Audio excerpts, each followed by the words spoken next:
MGB's year-long market access webinar series, created to support companies, investors, and professionals who are exploring opportunities in new international markets.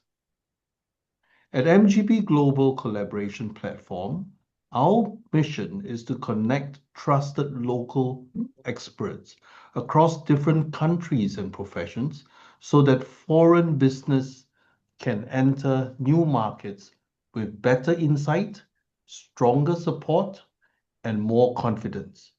We are beginning this series with Indonesia, one of Southeast Asia's most exciting and fast-growing markets. After Indonesia, the series will continue with other key markets, including Malaysia, Mexico, Turkey, the Philippines, Vietnam, Spain, Portugal, and Brazil, and even more.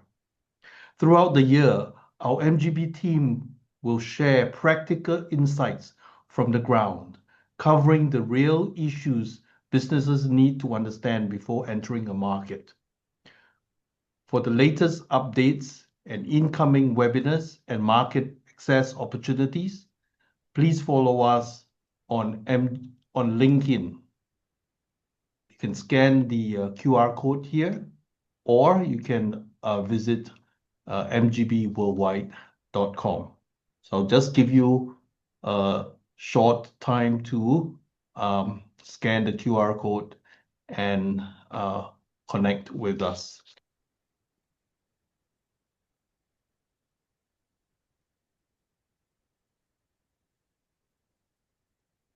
MGB is a global collaboration platform created to help professionals and businesses go global without having to go alone. Its structure is simple but powerful. One trusted expert per profession, per country, working together through global collaboration teams. This brings together specialists in legal, finance, marketing, real estate, logistics, travel, and business communication. MGB has two key objectives. First, to help independent firms collaborate on multi-country global projects. Instead of leaving these opportunities only to multinational companies, MGB allow trusted local partners to combine their strengths, pitch together, and deliver across borders. Second, MGB creates multi-market access and soft lending teams across 30 countries. These teams help foreign investors enter new markets with local support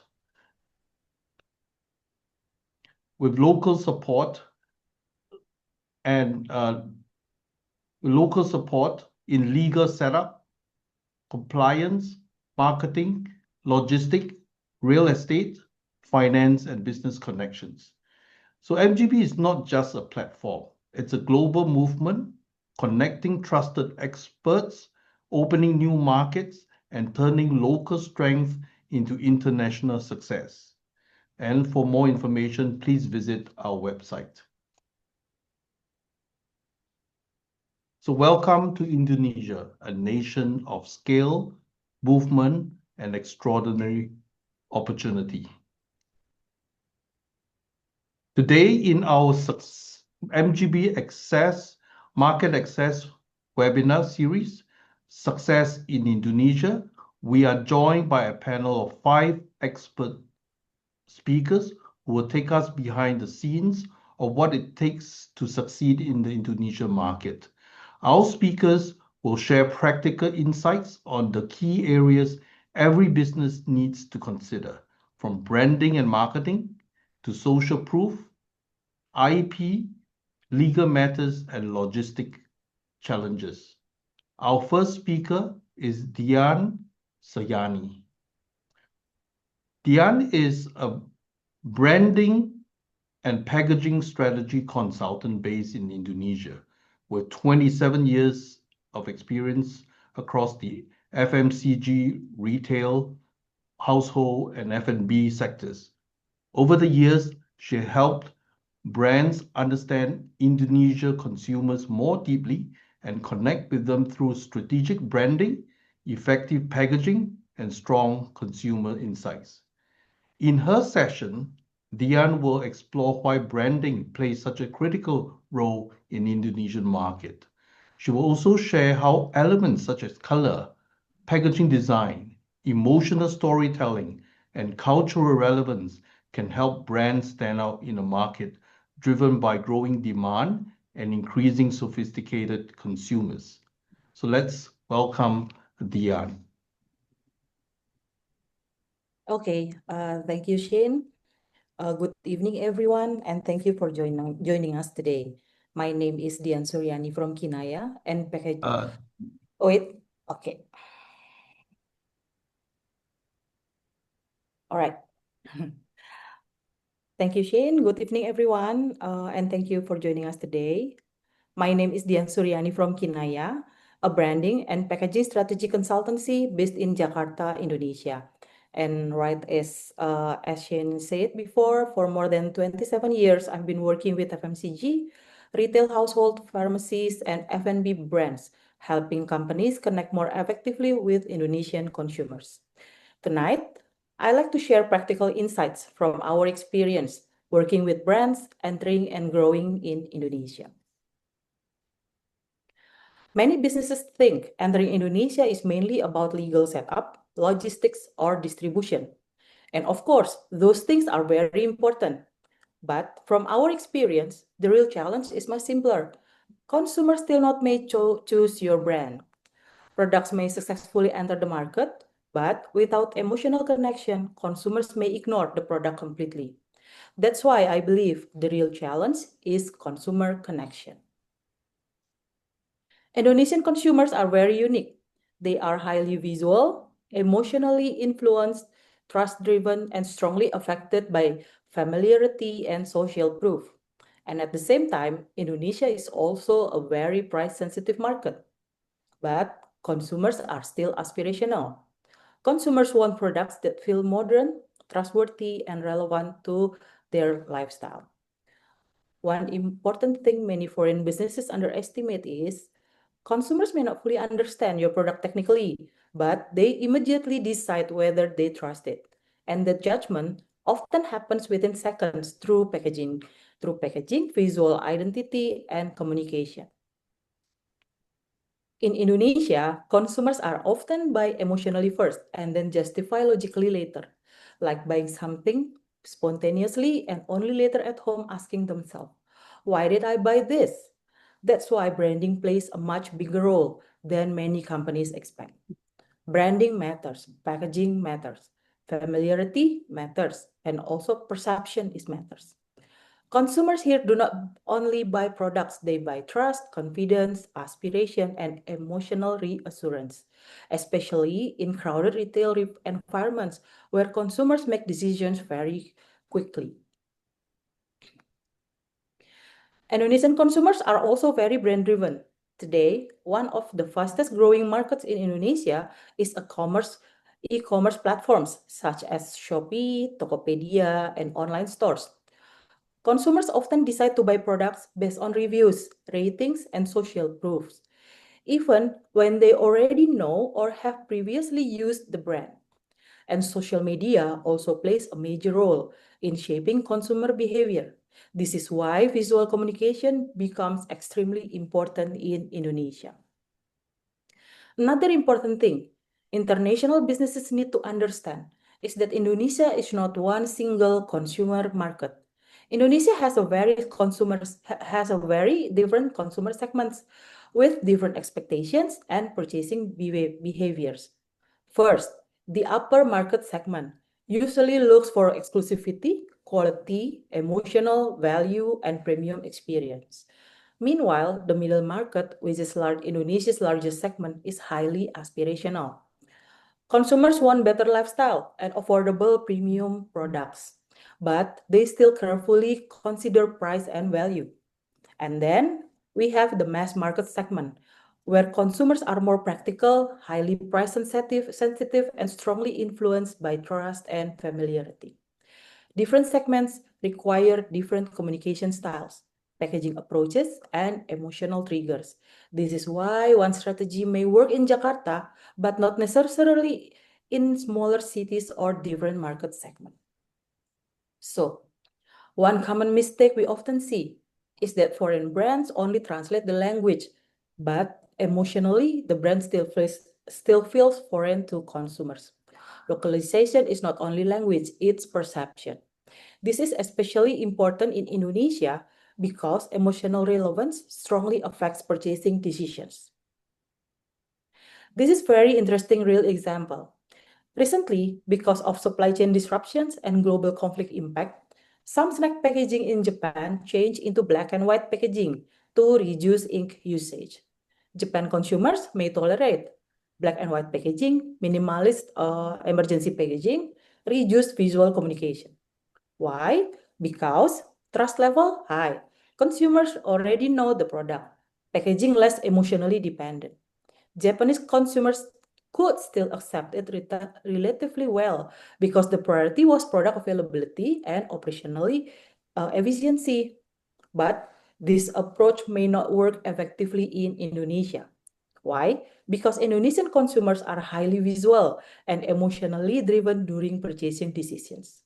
Consumers here often want to immediately see the flavor, the product experience, and what they will get from the product. That's why Indonesian packaging is usually much more colorful, expressive, and visually descriptive. This shows that packaging is not only about aesthetics or production efficiency, it is deeply connected to culture and consumer psychology. Another common challenge happen in retail environment. Indonesian retail shelves are extremely crowded. Consumers are exposed to hundreds of products and often make decisions within seconds. And Indonesia, packaging often acts as the salesperson. That's why packaging hierarchy and visual communication become extremely important. Example from our experience was an FMCG brand with a strong product, but weak communication and low differentiation. Consumers struggle to identify the differences between categories because the packaging system looked too similar. As you can see at Procis portfolios, Procis Cheddar, Procis Gold, Procis Spreadable, and two Procis Slices, which are the same products but different SKU, and it have different designs. As a result, the products become less competitive against stronger brands like Kraft. Our approach was to clarify the positioning, redesigning the packaging architecture, and improve communication hierarchy to create a clearer and more scalable system. And the result, the products become more visible, easier to navigate, and more competitive in retail environments. One important lesson we learned is a good product creates trial. Strong branding creates repeat purchases. So, before entering Indonesia, I would suggest focusing on three things. First, understand consumer psychology because Indonesian consumers buy based on trust and familiarity. Second, adapt communication, not only language but emotional relevance. And third, build trust visually because branding and packaging strongly influence perception in Indonesia. Well, Indonesia offers huge opportunities, but brands must connect emotionally with consumers because success is not only about entering the market, it is about making your brand understood, trusted, and chosen. And we are here ready to help and support your journey into the Indonesian market. Thank you very much. Back to you, Shane.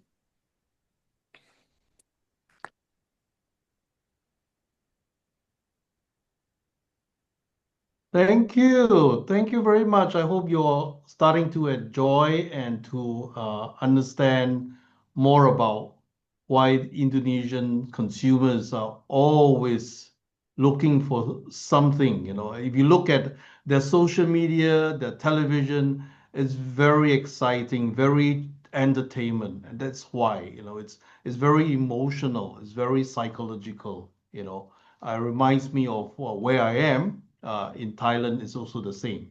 Okay, so for our next speaker, he's going to tell us about social media.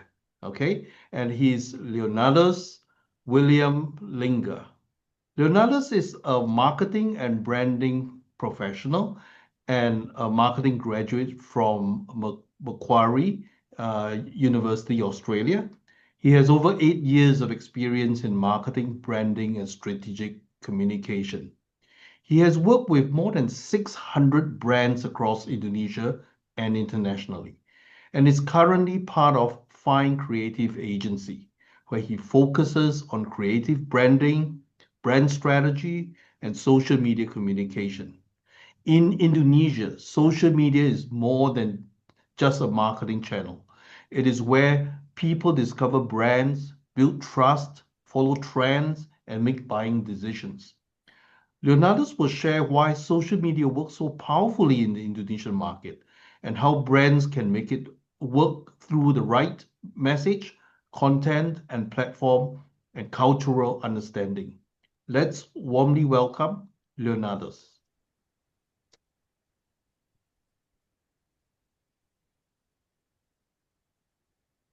Okay. Thank you, Shane.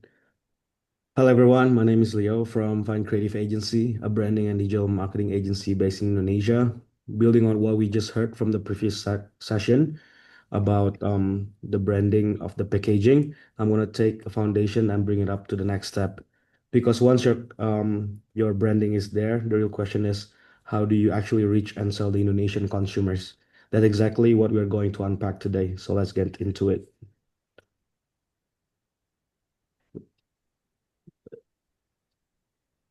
Okay, so let's start with why Indonesia deserves your attention right now. 278 million people, that's the fourth largest population in the world. GDP is at $1.4 trillion, the biggest economy in all Southeast Asia. But there's the number that should really catch your eyes. The median age is 29 years old. That means the majority of Indonesian consumers are digital native. They grew up with smartphones, they discover product on TikToks, they buy on Shopee, they trust influencer over ads. And the category that's growing the fastest is FMCGs and F&B. Everyday products, everyday purchase at a massive scale. Before we talk strategy, let's talk about what kills the most market entry attempts because the mistakes are almost always the same.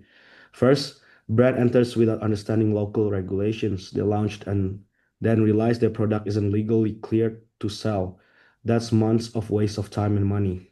Second, they use the same creative assets from their home market. A campaign that works in the Europe or in the US will often fall completely flat here because the cultural context is totally different. Third, and this one surprises a lot of people. They skip halal certification. In a country where over 87% of the population is Muslim, that's not a niche requirement, it's a baseline. And fourth, they underestimate how community-driven Indonesian buying behavior is.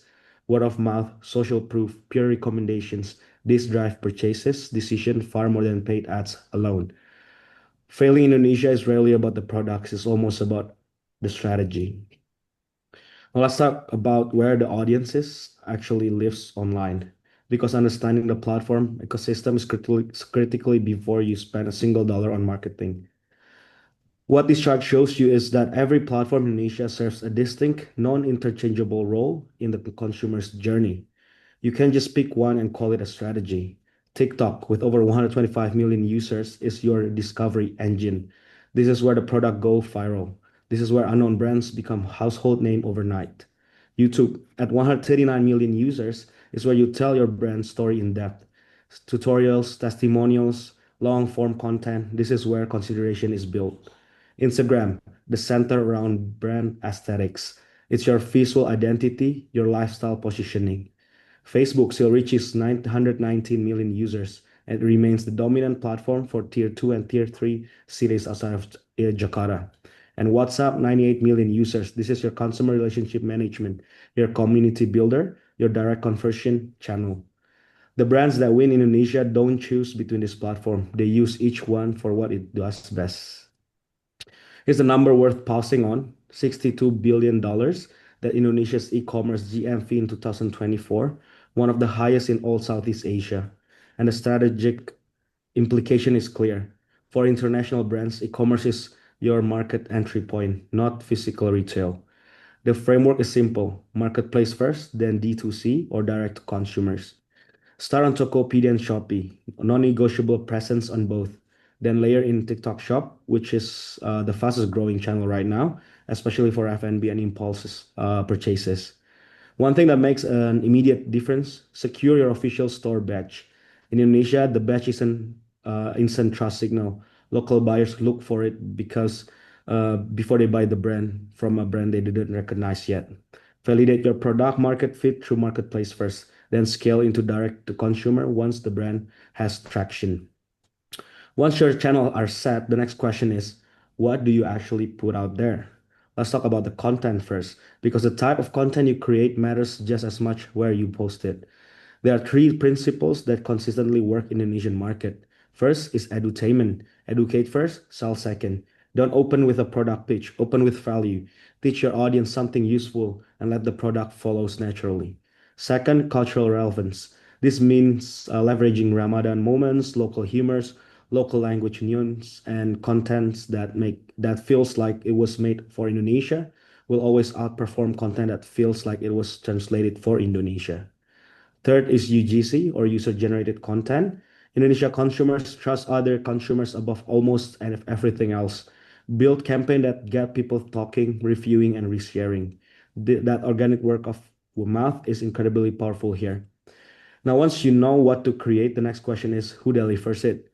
This is the influencer tier framework, and it's not about picking the biggest name you can afford. It's about using each tier strategically. At the top, mega influencer, mass awareness, big reach, broad audience. Use them to put your brand on the map. In the middle, and this is where the most of the conversation magic happens, micro influencer, 10,000 to 100 followers.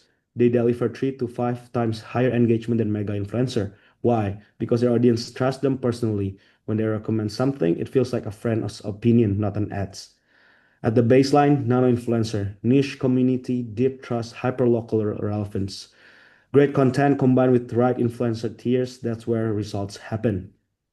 So let's bring it all together in three rules. Because if you take nothing else from today, take this. Rule one, compliance first, BPOM, HAL certification, and IB registration. There are no shortcut here. This is the foundation of everything else that is built on. Without no amount of marketing will save you.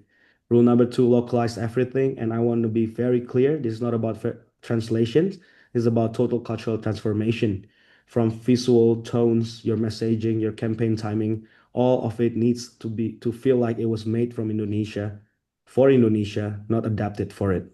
Rule three, digital before physical. Let e-commerce validate your product fit before you commit to heavy physical investment like a retail distribution or brick and mortar. These three things done together are the separate brands that succeed Indonesia from brands that quietly exit Indonesia after 18 months. And this is exactly where Fun Creative comes. We are a branding and digital marketing agency based in Indonesia and helping brands navigate with this market. And that's what we do every day. We work across three strategy areas, which is strategy, building brand identity that tailored specifically for Indonesian audiences, management, running with your social media and digital channels that in a way that actually converts, not just looks good, and production, creating high quality content that feels inherently local, never foreign. We proudly partner with international clients across F&B, lifestyle, and services, and the end result speaks for themselves, which brings me to the next two slides. Caramel Patisserie, a premium dessert boutique specializing in handcraft patisseries and bespoke wedding cake rentals. They came to us, they had 2,500 followers. With less than a year, they grew to 11,800. And more importantly, they're fully booked at 100% capacity over 1 year forward.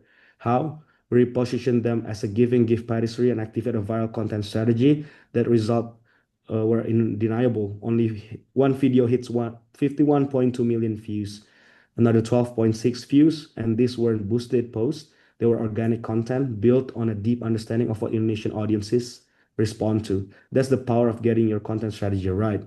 And the next case study is Sweetness Delish, a sugar-free stevia-based sweetener, a healthy product in a category that's growing fast in Indonesia. We combine storytelling with performance strategy, and the number tells the story clearly. 30 million views, from just first 3 seconds, 3 videos, over 10,000 direct product sales, and they reached the number of one on TikTok Shop in their category, number one product in TikTok Shop. And this is what happened where when content isn't just creative, it's strategic, when every piece of content is designed to both engage and convert. These are the kinds of results we build for our clients. Indonesia is ready, the market is here, the consumer are there, and platform are there. The only variable left is whether your brand is ready to enter it right away. If you want to explore what's looking for the brand specifically, let's talk. And thank you so much for your attention. I hope that this gives you a clear picture of what's possible in Indonesia and how to get there. Thank you so much. Back to you, Shane.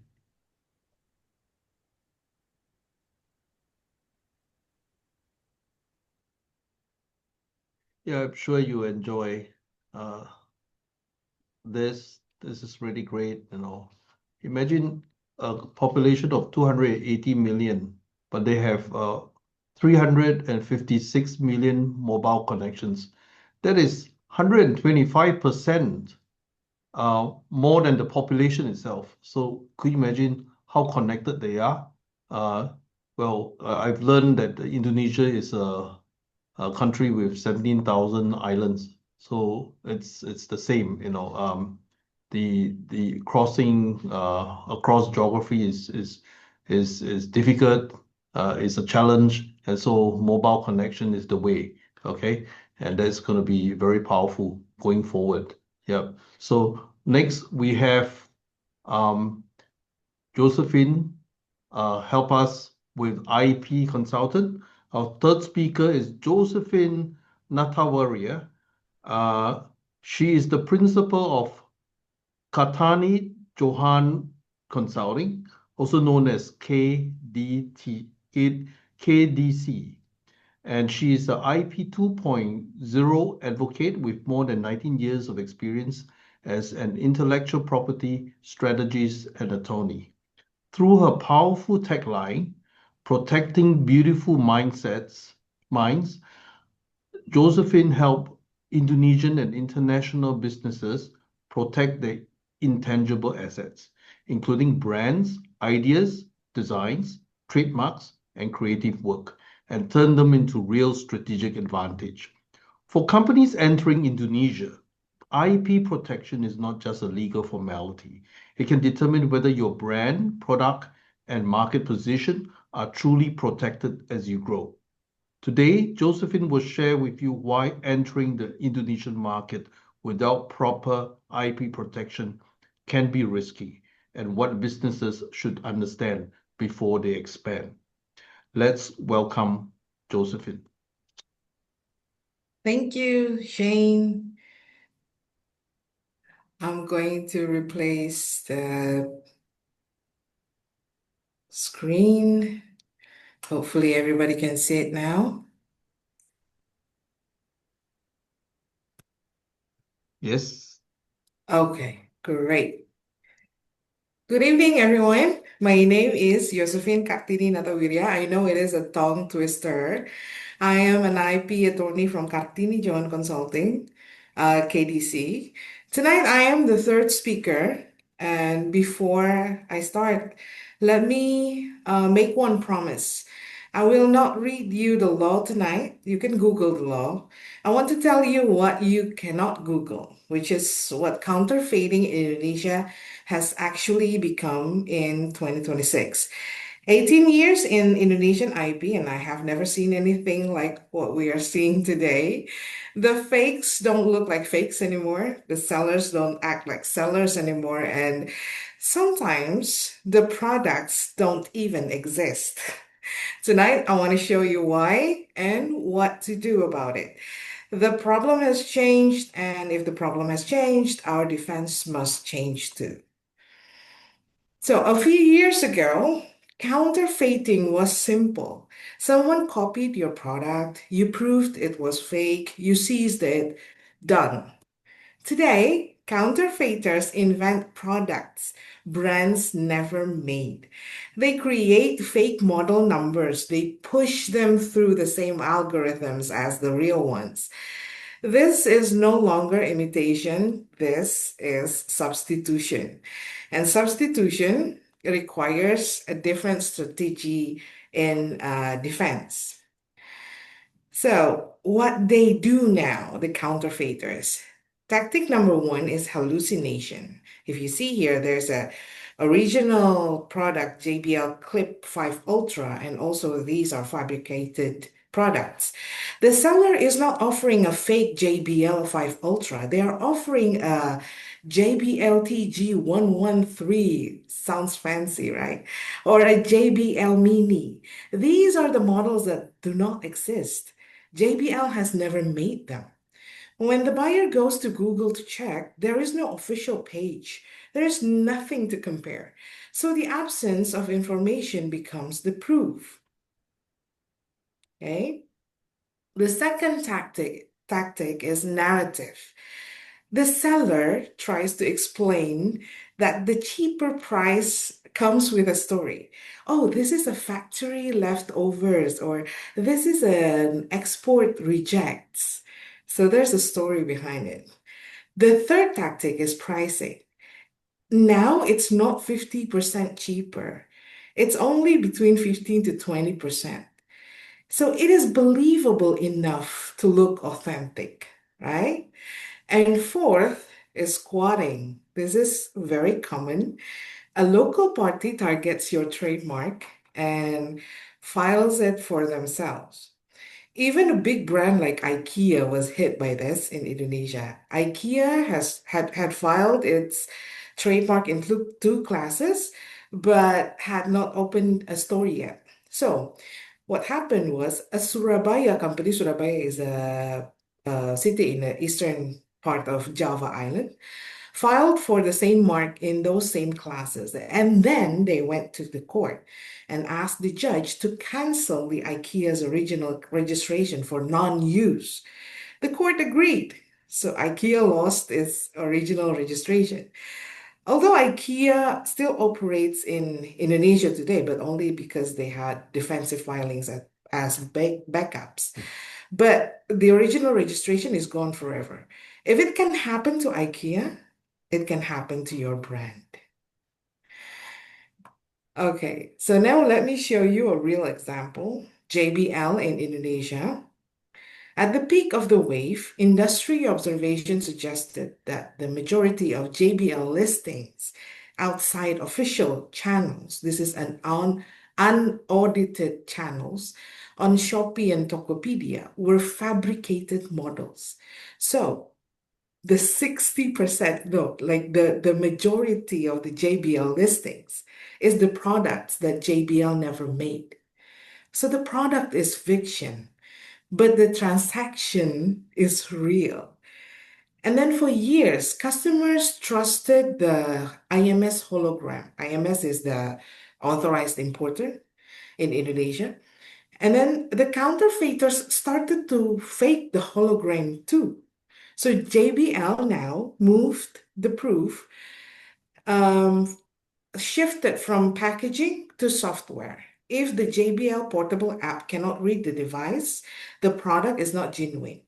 So the result is the listing dropped, but the problem did not disappear, but it was contained. I mean, like today, you can still Google in Shopee Indonesia for JBL TG113 and it's still there. When counterfeiting moves into software, your defense must move there too. So Indonesia, basic trademark registration. Indonesia is a first to file jurisdiction. Trademark ownership comes from registration, not from usage. When you file, DGIP, Director General of Intellectual Property in Indonesia, will check your mark against what already exists.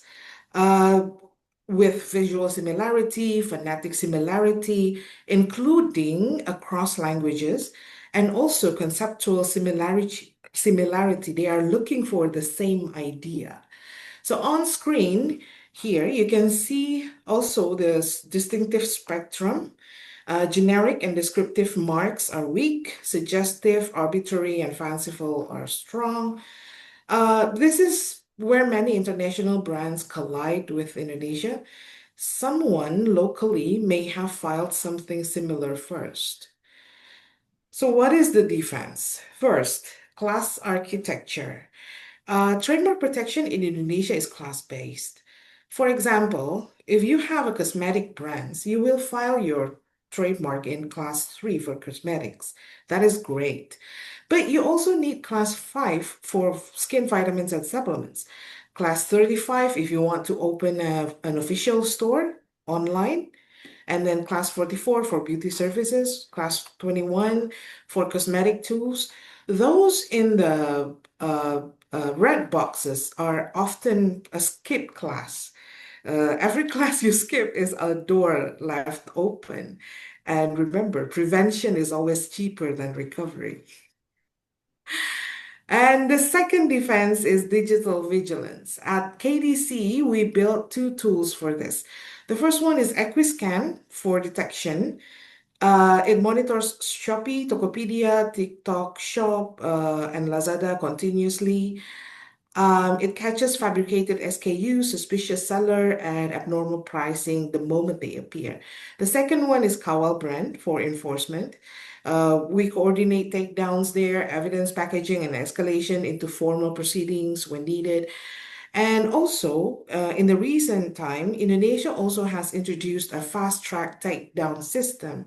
It applies to live stream infringement on platforms like TikTok Shop.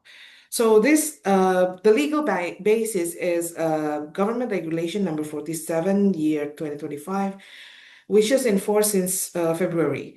So for registered trademark owners, the target response time is 24 hours. And of course, in digital commerce, 24 hours changes everything. So let me close with this. For years, brand protection in Indonesia meant one thing: file your trademark, wait for problems, then react. That worked when counterfeiting was simple. It is not simple anymore. Counterfeiting in 2026 is not a product problem. It is an infrastructure problem. The fakes live on the same marketplaces, on the same algorithms, and sometimes the same apps as your real products. So our defense has to live there too. I call this IP 2.0, same trademark law but different defense. First, file the mark. Second, monitor the market. And third, act in 24 hours. At KDC, we will be honored to help businesses navigate Indonesia safely. Thank you, and I look forward to your questions. Back to you, Shane.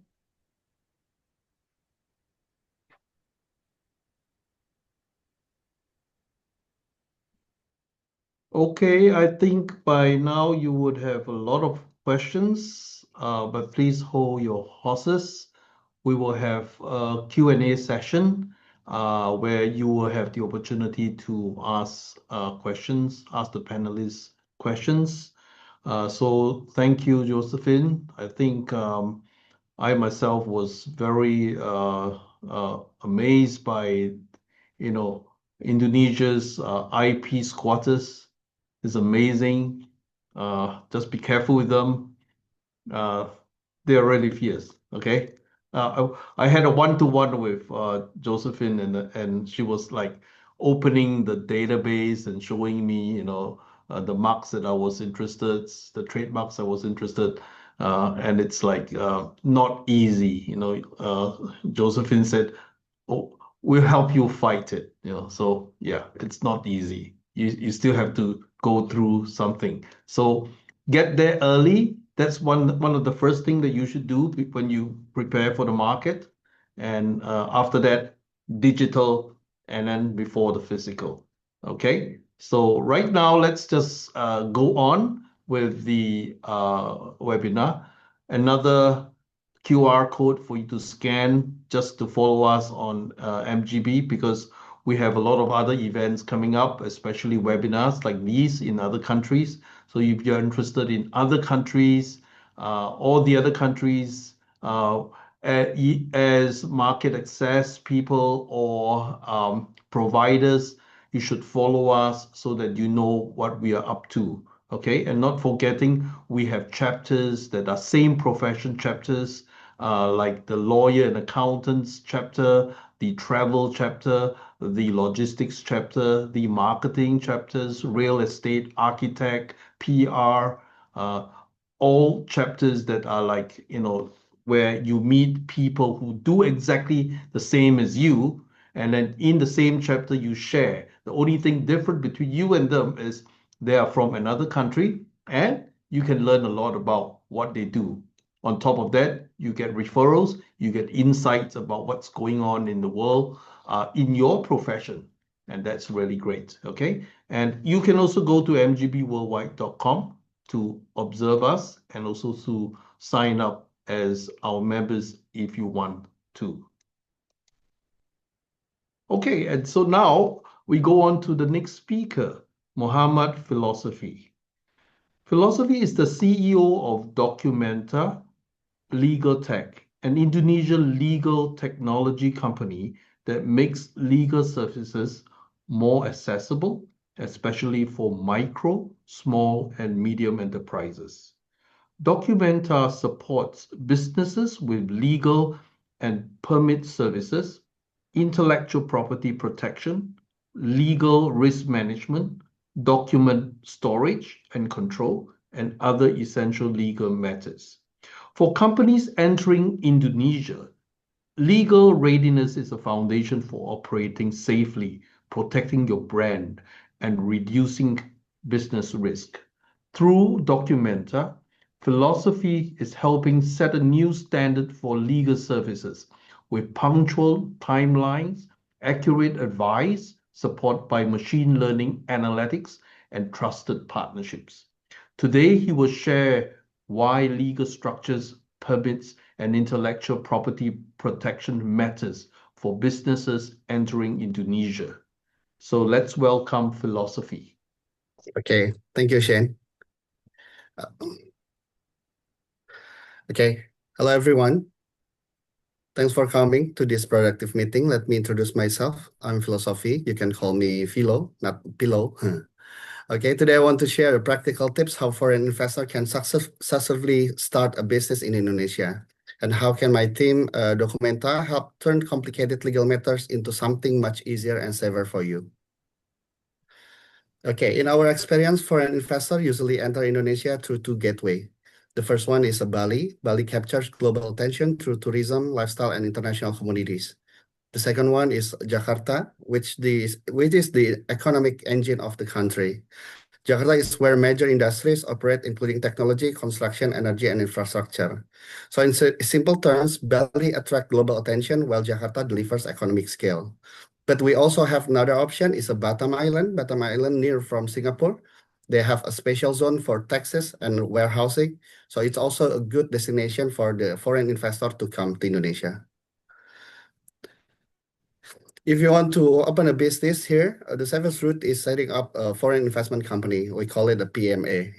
How long does it take? Based on our experience at Documenta, the process only takes 2 until 5 weeks or 5 weeks tops from date of establishment into bank account release, and business can be operated.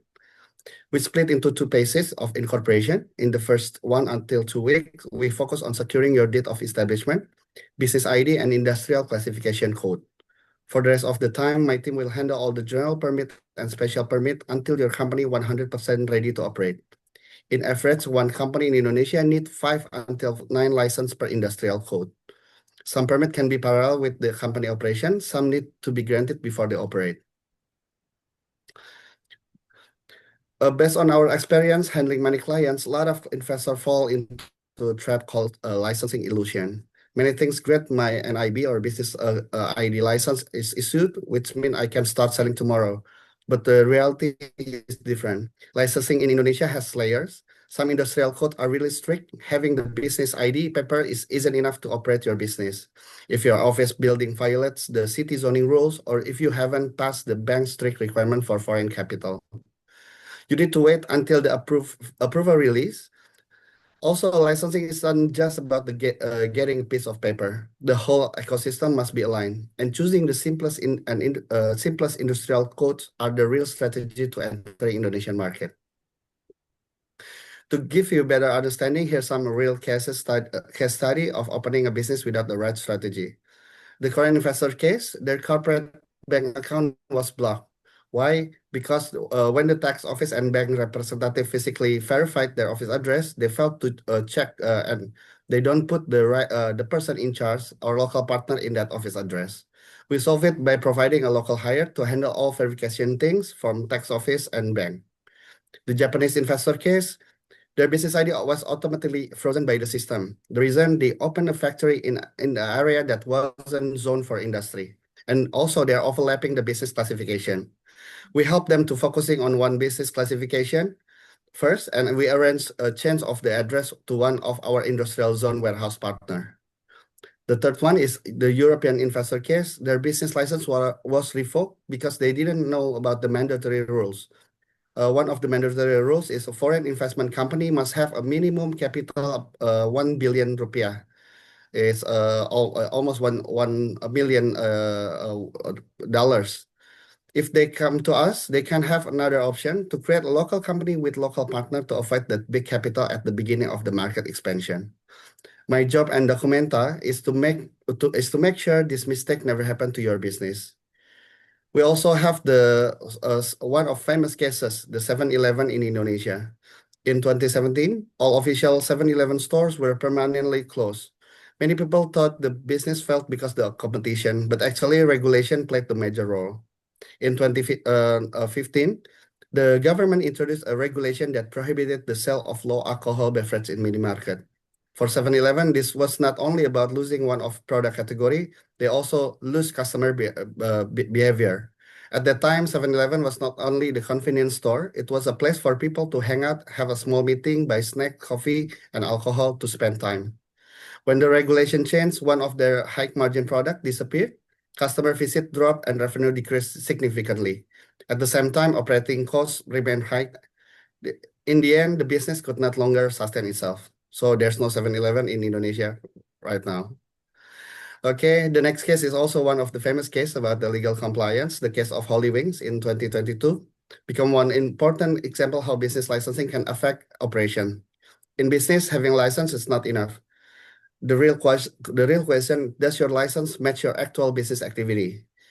After government audit, authorities found a mismatch between Holy Wings legal document and what was happening in the field. In simple terms, the business has a license related to alcohol retail sales, but the operation works like a bar where customer consume a drink on site. For this type of activity, different business classification and certification are required. As a result, government revoked several business permits, especially of Holy Wings. From our perspective, this case teaches us an important lesson. Legal compliance is not only about having permit, but having the right business classification with the specific business things. Many business owners feel safe because they already have a business license, but there are more important questions. Is the business classification are correct? Does the business activity match the license? It can affect operation, revenue, brand, and reputation. So these two cases teach us one important thing: big business are not always safe, but business with strong legal compliance has a better chance to survive in the long term. Because legal compliance is not a cost, it's business protection. To keep you safe for those issues, Documenta focus on two main keys before we even setting up your business. Number one, we do the location check from very beginning. We make sure that the building office you want to use is actually legally permitted by the city for your specific type of business, especially the industrial zoning. The second one, choosing the entity type and industrial classification code. We will sit down and discuss, do you need 100% foreign-owned company, or do you want to form a joint venture with local partner? It's more efficient for partnership with local partner at the beginning. Or do you need a representative office? The initial foundation has to be built right. As you see this diagram, managing a company legalities is like putting together a puzzle. It's not about notary deed. There's also the business ID as your basic permit, the tax ID, the corporate tax matter, operational permit from the OSS system. Let's not forget the immigration things if you plan to hire foreign director or worker in Indonesia. All these puzzle pieces must connect seamlessly and nothing can be missed. Finally, why should you trust this process to Documenta? Simply, there are three reasons. We handle everything from A to Z, from planning the initial strategy to delivering the finished permit into your hand. Our advanced tech tool and ethical SOP will help your business is guaranteed safe from the risk of fraud or licensing error. And the most important part, our reliable customer-centric approach and communication service will make you comfortable so you can jump straight into focusing on your sales and growing your business. Let Documenta with our capability handle the headache of bureaucracy, banking, and immigration papering. Today, Documenta operates with a structured professional team with a digital infrastructure to handle clients across the nation and overseas. More than 30,000 clients, local and overseas, we already handled. Our system is designed to support international investor, business owner, and overseas partner who brings clients into Indonesian market. Our goal is simple: make Indonesian accessible without compromising the compliance. So now is the right time for business owner and investors to create a unique opportunity to expand into Southeast Asia largest market. Documenta is ready to become your local legal partner. Together, we can help global business enter Indonesia with confidence. Thank you.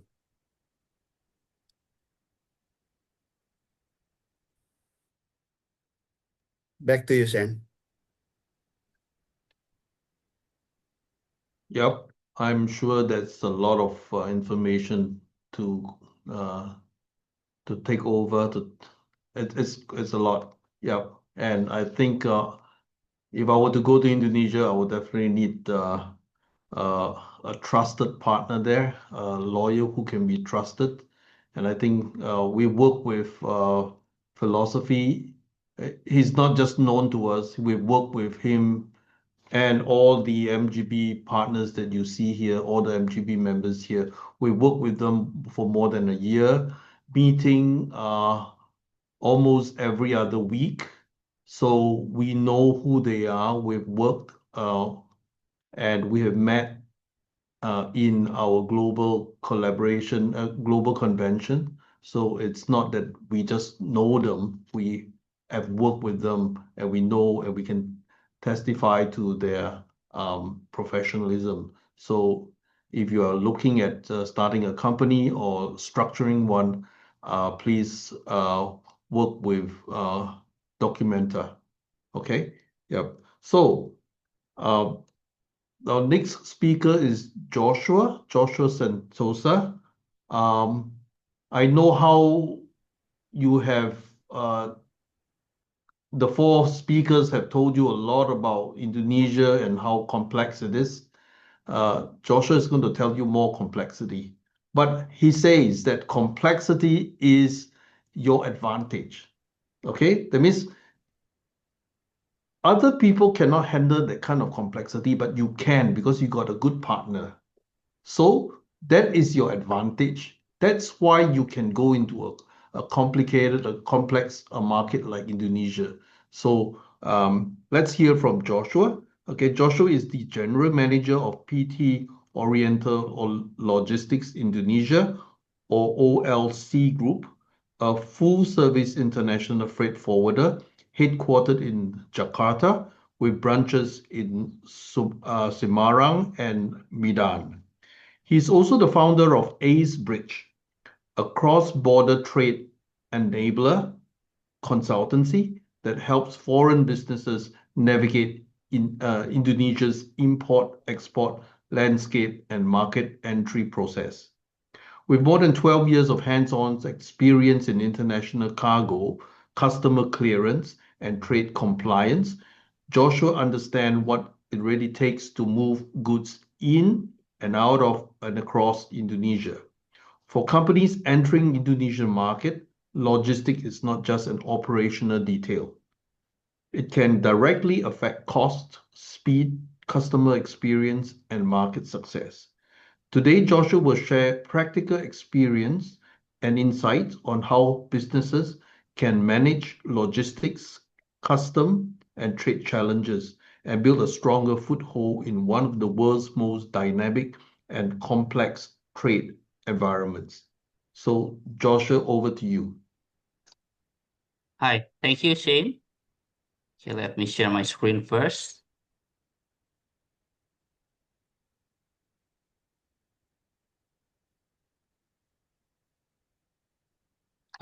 I hope you can see my screen. Yes. Okay, great. Thank you and good evening all. I'm Joshua from Oriental Logistics Indonesia, and I've spent the last decade physically watching containers go in and go out of this country. You've just heard how to brand yourself in Indonesia, protect your IP, leverage social media, and also set up your legal entity. Now, I want to answer your question that is until it's too late. Okay, how does your product actually get through the door? It's really complicated, but complicated is exactly where the opportunity lives. Okay, let me show you the three numbers. First one is 122. We are dead last on the trade barrier index out of 122 countries. We also rank 63 in logistics performance index rating, and it dropped 70 places in just 5 years. Okay. And more than 60% of all importable product in Indonesia that requires at least one special permit to bring in. And if you are a new importer, you certainly get put in the red lane. Means full physical inspection every container open. And that's exactly what makes Indonesia worth fighting for. High barrier to entry and low competition for those who get it right. The same wall that frustrates you will frustrate everyone. And let me give you the macro picture quickly. For years, the go-to playbook for foreign manufacturers was make in China, put one backup factory in Vietnam and maybe in Thailand that was called China Plus One. It's really safe, but it's really not.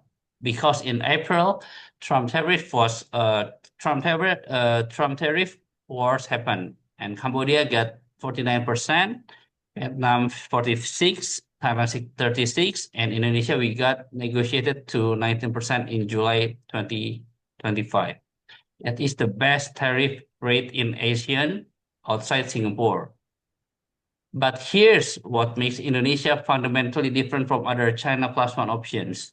It's just not a production base, it's also a 284 billion person market with the largest e-commerce in Southeast Asia. You can make and also sell here. Labor cost in Central Java is one of the main manufacturing corridors, sits at roughly 130 USD per month minimum wage. That's 40% below Vietnam's wage and closing fast on Thailand. Indonesia also have special economic zones offering tax holidays. And once you're producing here, Indonesia have free trade network alliances with other big players. Means you can export to key markets at good preferential rates. Okay, let me give you 6 proof points that this is not just a theory. Two of our big clients is Ekla Textile, a Taiwanese company, chose Semarang, Central Java as their Vietnam alternative. They make high-end performance fabrics for Nike, Lululemon, Adidas, and shipping globally. Homewell in Majalengka. They making on-running shoes, the Swiss premium brand you might know. They also export globally from Indonesia. BYD built a $1 billion EV plant in Subang. Apple, yes, Apple, had to negotiate with the government for months over local content rules before launching the iPhone 16. And they committed 320 million USD in local manufacturing investment. Our special economic zone in Central Java attracted more than 9 billion USD in investment by mid-2025. This is the slide I want you guys to remember. LARTAS means prohibition and restrictions. According to Indonesia's own government, 60% of all importable product categories require at least one special permit. For comparison, the US only restricts around 12% of imports, the EU around 15%, and guess what? Singapore only 2%. Meanwhile, Indonesia, 60%. So what permits are we talking about? Surveyor reports, one of the most common. Before shipment, A government-appointed surveyor must inspect the goods at origin factory. This applies to steel, textiles, electronics, ceramics, tiles, and others. SNI, Indonesia Mandatory National Standard Certification, is for the electronic, toys, tires, textile, and other products. They must tested and certified locally. BPOM is like the FDA equivalent, of course, for the food, supplements, and cosmetic need product registration, which can take 3 to 12 months per SKU. And the next one is halal, now also mandatory for food, beverage, and cosmetic. Those categories need halal to distribute. Import quotas for garlic, beef, steel, textile, and others. Only licensed importer can bring them in with government control volume. Quota processing also can take around 3 or 4 months. I'm not saying this to scare you guys. I'm saying it because this is where many companies lose time and money. If you assume Indonesia works like your home market, you will learn the hard way. Okay. 4 things that catch every foreign company off guard. First one is the geography. Indonesia is physically big. Logistic cost is 14.3% of GDP. It's nearly double the world benchmark. Custom and permits. We have 7 government agencies with their own portal, process, and regulations. Hidden costs. Okay, let me diplomatic here. Informal facilitation fees are a reality of doing business in Indonesia ports. Budget for them, okay? And the next one is policy stability. Okay, regulation move really fast. Palm oil export bans happen overnight. Local content rules apply to everyone, even Apple. If Apple can negotiate past them easily, your brand can either. Now, assuming you've already cleared the custom, how do you reach Indonesian consumers? Indonesia has 4 main distribution channels. The first one is the e-commerce. It's the fastest entry point. Indonesia is Southeast Asia's largest e-commerce market, like Leo say. Okay, Shopee leads and TikTok Shop is growing really fast. For many brands, this is the best place to launch first. Second one is the modern trade, like Indomaret and Alfamart. Together, they have over 40,000 stores nationwide. This is the highway for the FMCG products. And then the local distributors are critical too for the tier 2, tier 3 cities and outer islands.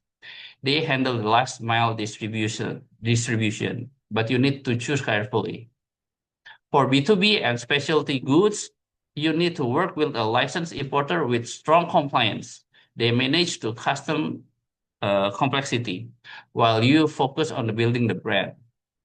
My recommendation is you can start with the e-commerce, move into modern trade, then expand to outer island over 18 to 36 months. There are 2 main ways to enter Indonesia from a logistic perspective. The first one, path A, is to import and sell directly. You bring a product into Indonesia and sell to local customer. This is the brand entry model. The complexity is mostly in the permits, the licensings, and also the custom clearance. The second path is the manufacture and export. You set up a production inside Indonesia, ideally in a special economic zone, and export from here while also serving the local market. This gives access to tax holidays, the labor cost advantages, and free trade tariff benefits. The key difference, Path A is really complex at the import stage only, but the Path B is complex across the entire supply chain. But both paths requires the same thing, a local logistics and custom partner involved from day one, not after the first containers get stuck in the red lane. Let me leave you with these 5 concrete actions, things you can do before a single unit ships.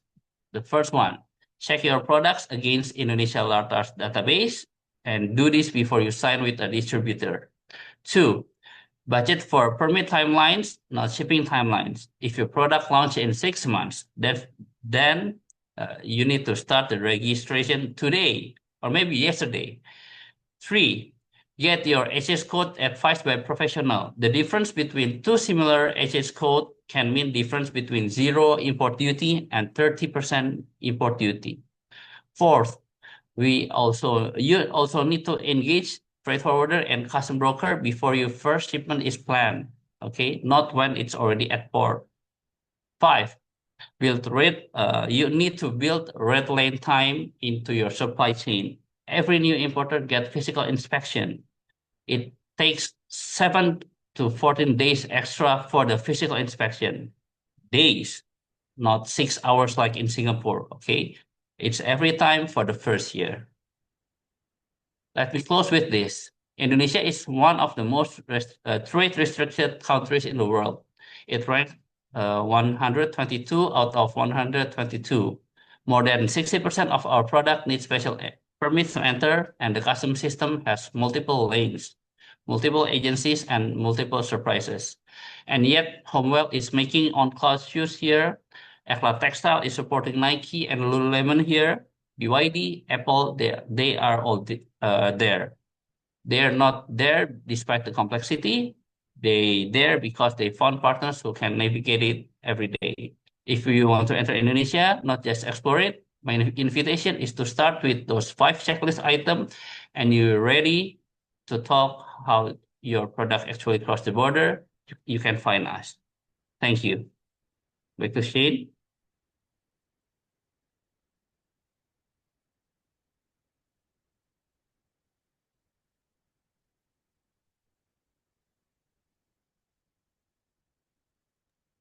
Okay, so that's from Joshua. A lot of information, and I think you need to write them all down because it's all important. I've been busy writing also, right? And if you need to contact him, I've dropped all the panelist information, details, contact information in the chat, okay, so that you can contact them. And if you want to contact all of them, want to engage all of them as a team, you can contact me. Also, I've put my information, my WhatsApp on in the chat as well. So I'm on WhatsApp all the time, most of the time. Somebody teased me that I'm actually a robot because at 2 o'clock in the morning I'm still contactable. That makes me a robot. The Latin American people like to tease me about that because they say, "Hey, Shane, isn't it 4 o'clock in the morning over at your place? How come you're still up, huh?" And someone said, "No, you're not talking to Shane, you're talking to his AI." Yeah, you can say that. Okay, yep. So contact us on any matters that you need help on in the Indonesian market. Okay, yep. And here's the QR code again in case you want to scan us.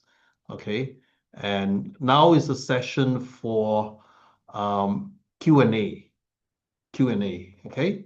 Now I'll just off the screen sharing so you can have a closer look at us. You can drop your questions in the Q&A panel, and then we can take your questions from here.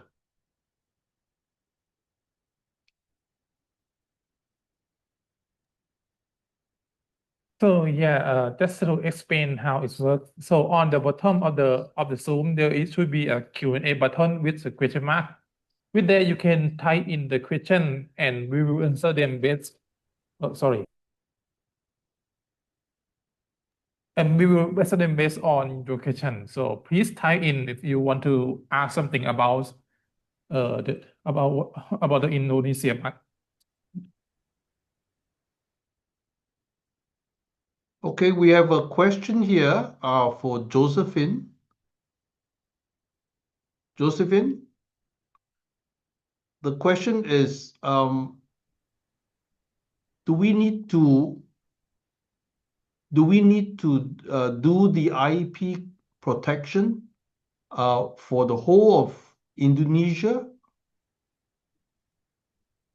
or is it just for Jakarta? Okay, can I answer directly? Yep. Indonesia, how do I say this? Indonesia implement the law for the whole entirety of the 17,000 islands. So you file one and then you will get the whole 17 islands covered. So it is a national coverage for one trademark application. Okay. Okay. Another question for Leonidas. Leonidas, are you ready? Yeah, Shane. So, of all the social media, which one is the most important?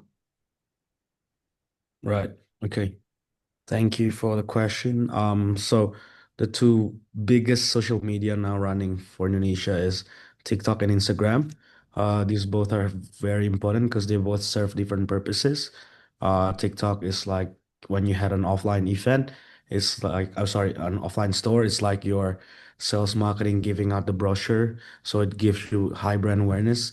While like Instagram is mostly for your online branded house. So when you have like an offline store, this is your online store basically. Just to like the behavior of Indonesian, they usually look it up from TikTok, from their FYP or whatever, and then after they get into it, they will eventually look up for Instagram at the end of the day. So these two, I think, is the most powerful platform.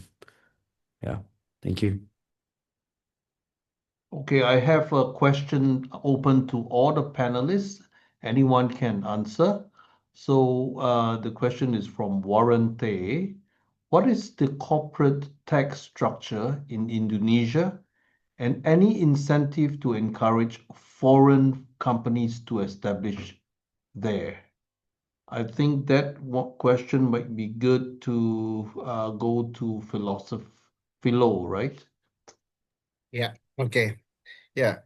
We have in Indonesia the tax is 22% for the most like the income of the corporate more than 50 billion rupiah.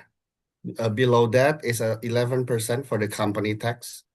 So yeah, about the incentive, they have some incentive things, focusedly on the some like EV industrial, or maybe some local manufactured things. It can also reduce your tax.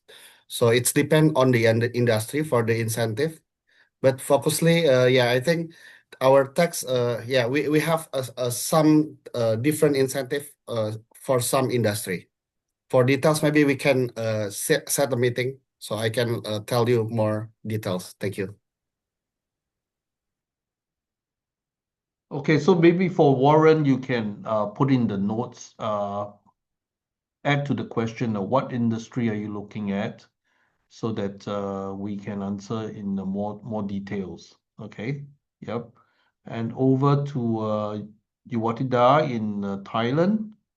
A question. I think this question could be good for Dian as well as Leonidas. The Indonesian market is more than 4 times larger than Thailand in terms of both population and market opportunity. My client is a cosmetic OEM factory. Do you think there is an opportunity for Indonesian brand owners to order OEM cosmetics manufacturing from Thailand?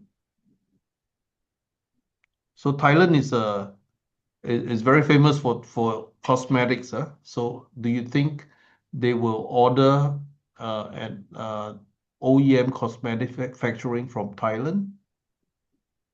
Okay, I will answer. Thank you for the questions. About the beauty, actually, Indonesia and Thailand have a different like perspective. Like in Indonesia, yellow or like kuning langsat is the beauty, but Thailand is a pink, like white. So maybe there's a chance if there's a market on there. Maybe we can check the market and research, and we can see the apa namanya, the chances.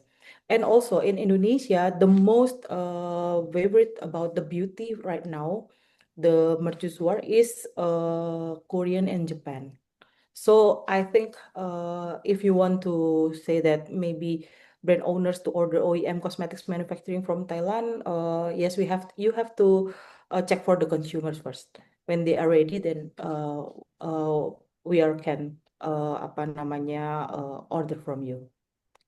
Maybe I think it is. Thank you. Can I add a bit? Yep. Okay. I think there will be always a market for Indonesia because actually the population is 280 million, right? So it's not a small market. So the niche market you can get, it's a huge amount of market share. So I don't think there is no chance of getting inside here. It's just a matter how you're gonna brand it and no matter how you're gonna say it to the local market, then I believe you can actually sell it eventually. Because we're actually doing that now with Malaysia, because we do share the same culture anyway, but we have the halal and stuff with the Malaysia. We sell a lot to Malaysia and interchangeably, but for Thailand, I think it's a good opportunity because after Korea and the beauty standard also, I mean like Thailand, they know for their aesthetic beauty, so there might be a chance as well. So yeah, there always opportunity for it, I guess.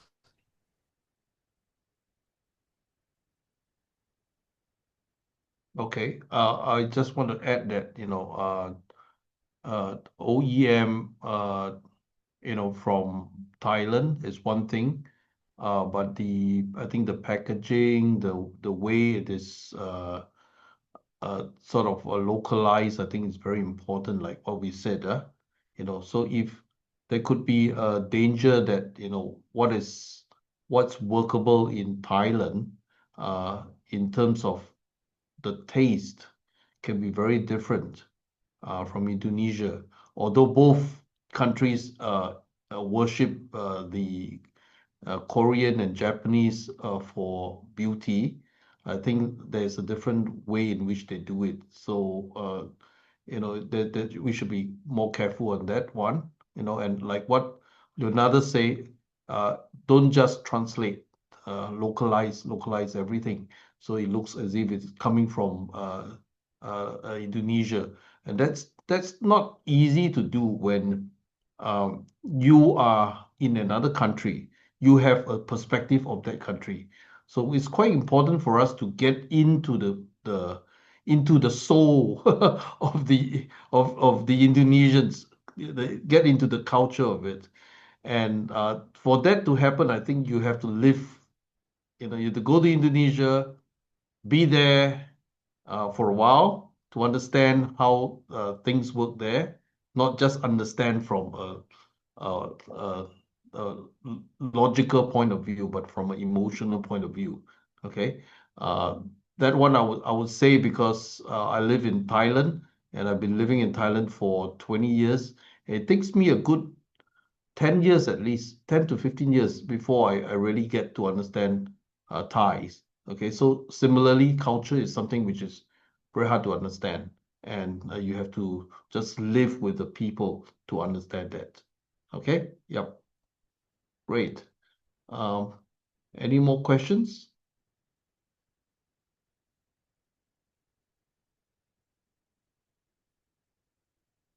Okay, there's a question here from Samuel.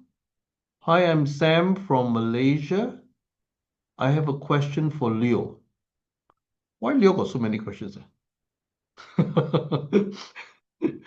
What are the local stance and attitude towards halal certification?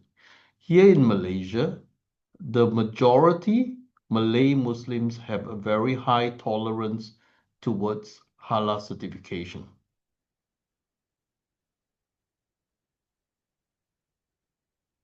Do you want me to repeat the question? No, I think this question is for um Philo, right? Because it's talking about how are the halal certifications and stuff. Yep. Yeah. Philo, could you try to understand to answer Yeah. that because it's about halal certification. Yep. Yeah. Actually, the halal certification in Indonesia is a need.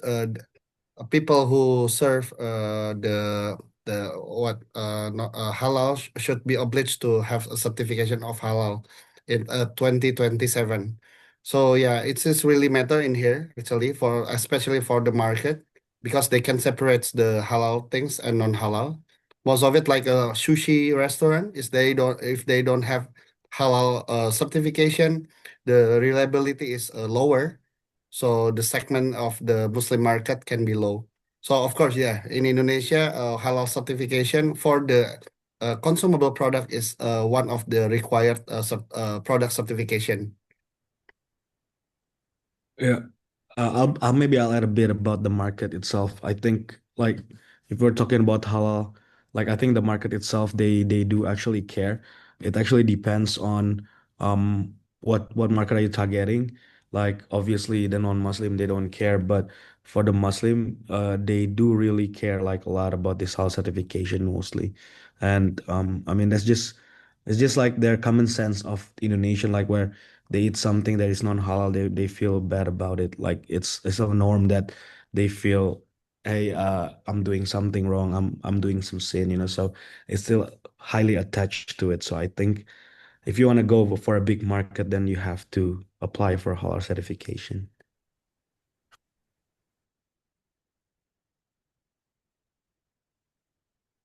Okay. Another question. This question comes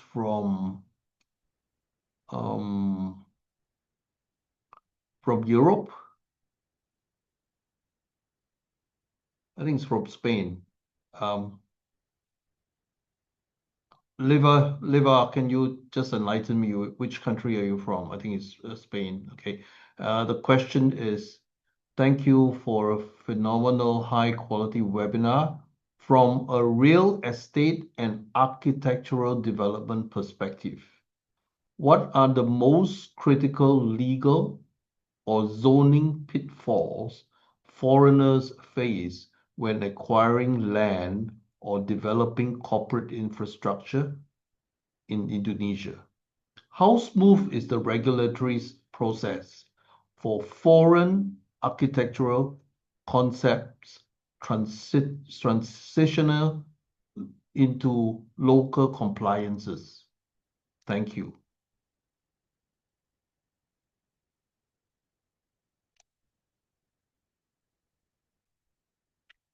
Yeah, I think I can answer this, Shane. Yes. About the land acquiring. Actually, the foreign people, the foreign citizen or a corporate cannot, even the local corporate, the foreign corporate cannot own the land in Indonesia. They only get the right to use until 30 years. So yeah, for some scheme, they use the local partner to owning or write the name to own the land, and they give some like a loan or loan agreement, so they can put the land as a one of the guarantee of the loan. Yeah, so in Indonesia, corporate foreign corporate cannot own the infrastructure, so they need to what collaborate with the local. Yeah, about the foreign architecture concept. Actually, for the services, the business services is more easier about the classification code. So for some foreign investor or business owner, we actually advise them to enter Indonesia first as a service company. Then they can holding or they can acquire the asset after they manage the mutual agreement or collaboration with the local partner. I think that's it for my answer. Thank you. Okay, the question is from Liva, and she is from Finland, all the way from Finland. Any additional information for her? Well, very welcome, someone from Finland. What the we practice, I think we did talk about in our. We actually have an architecture chapter, and we talk about architects on record. So someone act as the architect for that country, and then you can then do the architectural work going through the architect in the country. And we have an architect in Indonesia. So Liva, if you're interested, you can talk to our Indonesian architect MGB member. Okay.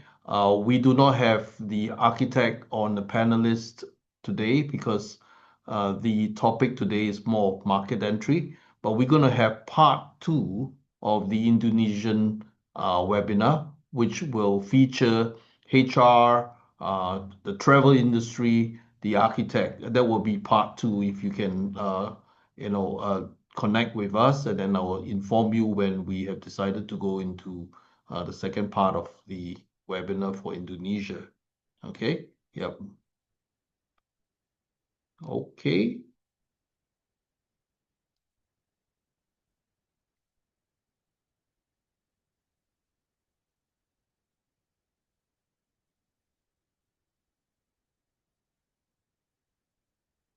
Any other question, or would any of the panelists want to add to whatever's been said?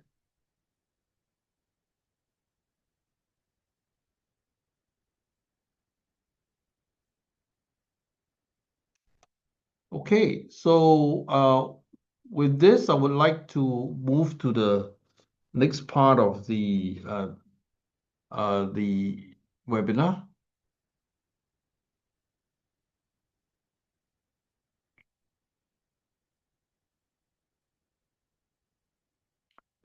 Which is we are announcing our next market access webinar, which will focus on Malaysia. Okay, another important Asian market and a rising star in global economy. The webinar is entitled Malaysia Market Entry, Opportunities, Insights, and Connections.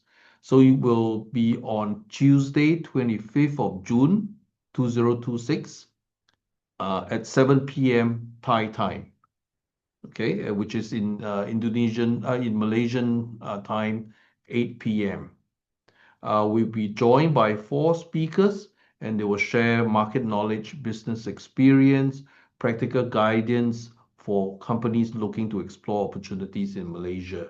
So join us. There's a QR code on the right bottom corner, and please register by scanning that on the screen. And thank you for taking part in the success in Indonesia.